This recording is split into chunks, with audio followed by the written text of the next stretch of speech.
Ningthoukhong Municipal Council Ward Number 2 gi manungda khundariba Shanti haina khangnaba Meitei Khul ase Ngak Selliba SSB gi company asi louthoknaba order thoklagani haibagi pau ama tabadagi Ningthoukhong Protection Committee gi puba singa Shantipur gi meeyam ga khanna neinabagi meepham ama Shantipur da pangthokkhre meepham aduda saru yaw Kibi Ningthoukhong Protection Committee Women Wing gi Secretary R.K. Tombisanana hai chahi helaba irang asida Ningthoukhong Municipal Council Ward Number 2 Shantipur hairiba Meitei Khul asi asoi angam yaudanabagi damak SSB gi personal singna asi fauba ngak senduna lakibani adubu khanghaudana SSB personal sing asi louthokhragani haibagi pau ama tarakliba asi yabangamloi SSB company asi mafam asidagi louthokpigano mafam asida leiriba SSB personal sing asi chahi ama chupna loina raklabanina haujiti ichaina oina nungsi chanana leiminarabani atopa force tharak pasu pamde haina mahana makataki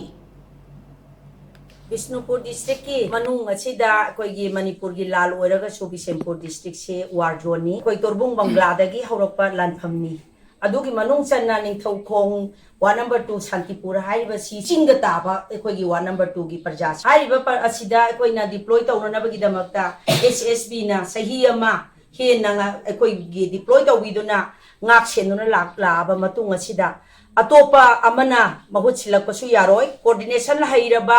miyang chap chapa details khang lairaba akoi gi SSB se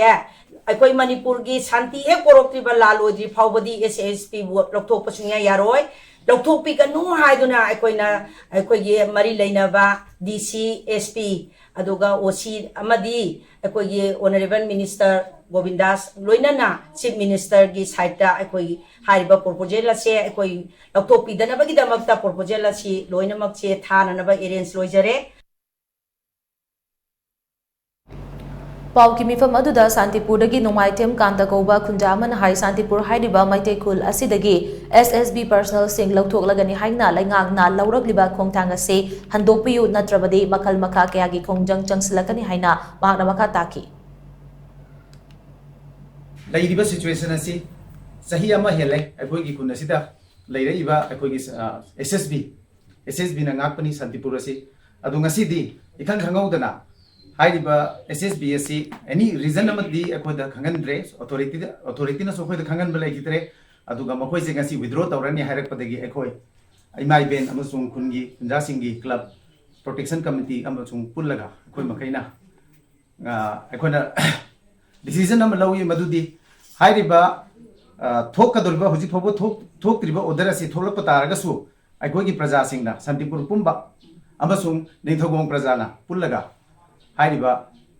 withdraw tawbagi order ase aikona yaningde hairiba sigi order sigi mayokta aikona protest tawgani haina mari leinaba authority da aikona haizari SSB si louthokpiba yaroi haibisi aikoi gi prajana thamlingba aikoi gi authority da thamjabani